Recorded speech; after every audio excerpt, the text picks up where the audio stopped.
É verdade que sua mãe guardava os restos mortais dele embaixo da cama? Não, em cima do guarda-roupa. Olá pessoal, esse é o último vídeo que eu estou postando aqui dessa série do Bulhões. E tem um depoimento muito emocionante dele aqui falando do pai. Mas primeiramente a gente vai ver, quando eu perguntei a ele, o que Dadá falava de Zé Sereno, de Luiz Pedro e de Ângelo Roque, o famoso Labareda. Vocês vão ver o que ele diz aqui, é uma coisa muito forte. Por quê? Porque ele diz que Labareda nunca acreditou que Dadá fosse se juntar a outra pessoa. Em virtude, talvez, do amor que todo mundo sabe que ela tinha por Corisco. É o que se passou a se chamar, depois de muito tempo, de Síndrome de Estocolmo. Eu até já falei nisso aqui outra vez. Que é onde a vítima se apaixona pelo seu algoz. Por acaso, alguma vez comentou como era Labareda, Zé Sereno e o Luiz Pedro? Olha, ela me falou sobre eles muito, mas com respeito. Falou com respeito. Ângelo Roque, inclusive, o Ângelo Roque, que morava em Salvador, eles, olha, o Ângelo Roque ficou decepcionado comigo, ela dizendo. Porque quando inventaram que eu ia me casar, ele dizia, eu aposto até o diabo que eu tenho, aposto minha roupa que Dadá jamais se casará com outro. E ela casou-se, né? Ele ficou decepcionado, né? Ficou... Por que essa afirmação? Hein? Não, porque ela disse que mamãe era como carne e unha com o papai, de tal maneira que sabia que ele morrendo, ela jamais teria outro homem. E principalmente na condição sem uma perna. Uma mulher incompleta, né? Em primeiro lugar, pela fidelidade, pelo amor que existia entre os dois. E o segundo, a mulher na condição que estava, jamais, e ela casou-se. E Ângelo Roque sofreu uma decepção terrível por isso, né? Agora, pessoal, Bulhões vai falar do enxoval que Dadá fez para ele quando estava grávida. E ele faz um comentário também bem diferente, digamos assim. Que tempos depois, quando Dadá falou com ele sobre o enxoval, disse que era coisa muito matuta, muito precária, digamos assim, porque ela já era uma costureira, digamos, de profissão depois que deixou o cangaço. O enxoval, né? Quando eu fui entregue na casa do Padre Bulhões. Exato, e o interessante é que mamãe perdeu vários enxovais, entende? Quando estava tudo prontinho, havia uma luta, um combate com a volante, e se perdia tudo, ela tinha que recomeçar todo o trabalho, né? E aqui era feito com aquelas máquinas Singer, manuais, né? Manualzinho. Manual, máquina Singer manual. Só está faltando uma dessas do enxoval. É que está no Museu de Palmeira dos Índios. Entendeu? Eles levaram para lá e ficou desfalcada dessa peça. O resto, e mamãe, foi a maior vergonha que ela sentiu com isso aqui. Diz, vige que roupas matutas. Já estava uma costureira, né? Atualizada, né? Será que eu não sei mais como é que posso me expressar, que a sua maior frustração na vida tinha sido não ter conhecido seu pai? Não ter conhecido meu pai. De modo que a gente se conforma, né? Eu não conheci, mas conheci. No sonho ele me apareceu, né? E por incrível que pareça, eu tive 2 sonhos com meu pai até hoje. Um foi aos 9 anos e o outro há 4 meses atrás. Esse outro, para contar, eu conto com a máquina desligada, porque eu não quero que saia. Certo? Quando eu gravei com Bulhões, ele contou 2 sonhos que ele teve com o pai. Antes dele saber quem era, nada, ele teve um sonho. E nesse sonho ele viu um homem todo, digamos, trajado de cangaceiro, que ele era criança, não identificava muito bem o que seria aquilo. E esse homem foi de encontrar ele e ajudou ele em algumas situações. Ele sonhou isso quando era criança. Algum tempo depois, ele entrou num dos quartos da casa do padre Bulhões, tinha um quarto que vivia fechado. E ele conseguiu, num dia que o padre não estava, ele conseguiu adentrar esse quarto. E dentro desse quarto, gente, tinha um baú. Quando ele abriu esse baú, coisa de criança, que ele começou a vasculhar ali dentro, ele encontrou algumas matérias de jornal e inclusive de revista, salvo engano. Eu postarei depois para vocês verem. E nesse material que estava lá dentro, tinha uma foto de Corisco. Ele disse que quando ele viu, ele se assustou, ele se tremeu todo, porque era exatamente o homem que ele tinha sonhado. Olha que coisa intrigante. Então ele disse que ele se tremeu todo quando viu aquilo ali, porque era o homem que ele sonhou. Ele não tinha a menor ideia que aquelas fotos que ele estava vendo ali era do pai dele, dentro daquele baú. E ele correu para o quintal da casa, ele disse que era uma casa grande, tinha um quintal enorme. E ele, quando chegou lá nesse quintal, ele disse que ele tinha um refúgio. Esse refúgio era numa árvore.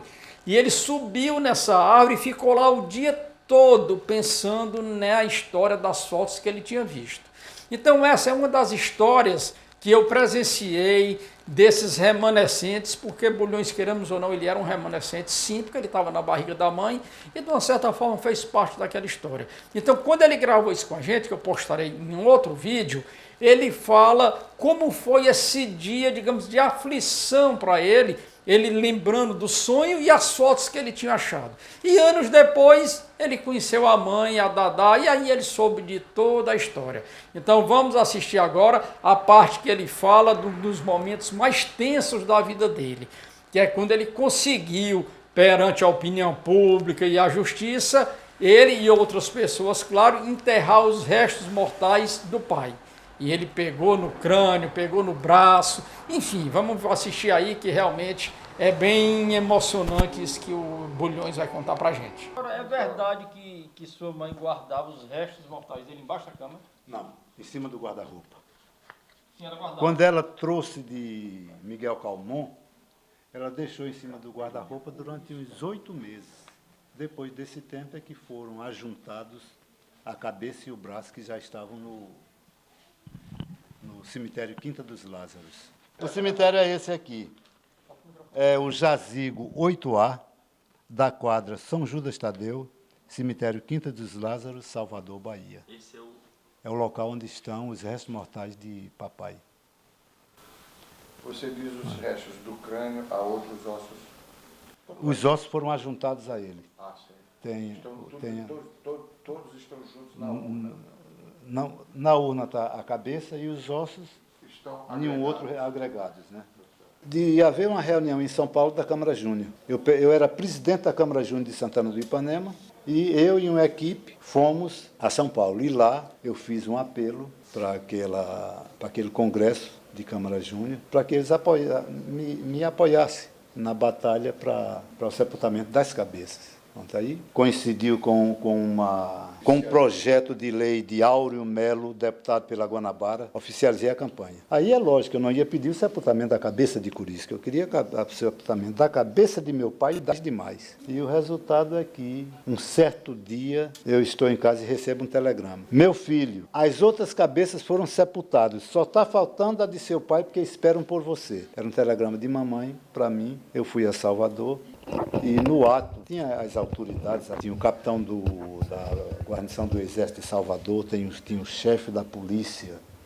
Esse coronel, que era o comandante em chefe do Exército lá em Salvador, era casado com uma alagoana. O capitão Silvio Mascarenhas, é de Alagoas. O diretor do Nina Rodrigues era um alagoano. E foi no meio de alagoanos ali que houve o sepultamento da cabeça. Pela primeira vez eu toquei na cabeça e dá uma emoção incrível. Entende? Pegar no crânio e no braço, né?